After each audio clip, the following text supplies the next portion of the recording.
Hello everyone and welcome to my YouTube channel. Today we are going to discuss about how to delete Safari history on your iPhone iOS 26. For example, if you want to delete all the search history and um, browsing history on your iPhone on Safari without any problems, so how you can do that? For this, what you have to do, you have simply watch this video completely. So without wasting any time, let's start the video. So first of all, what you have to do, you have to simply make sure that you are connected to a proper Wi-Fi and internet connection. And after that, what you have to do next is you have to simply go to settings. In settings, you have to go to general, and after that, you have to scroll it down until you find the option of transfer or reset iPhone, and here you have to simply click on reset, and you have to reset all of your network settings. And after resetting all of your network settings, you have to simply go back.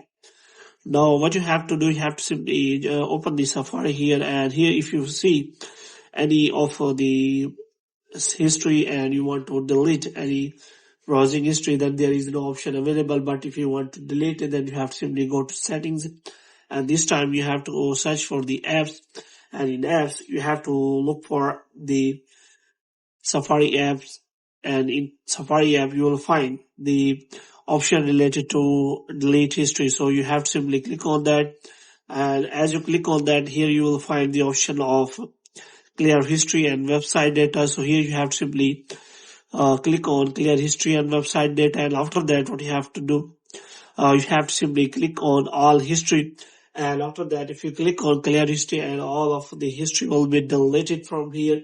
But you have to make sure that you have selected the all history. But if you select last hour, then it will delete only the last hour activity of on your or browsing history on your Safari on your iPhone iOS 26.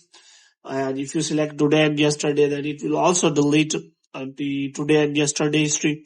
Moreover, if you turn on this toggle, then it will close all the tabs which are open on the Safari also. So in this way you can simply clear history on the Safari at a time. So hope you have liked this video. If you get more videos like this, you can subscribe our channel.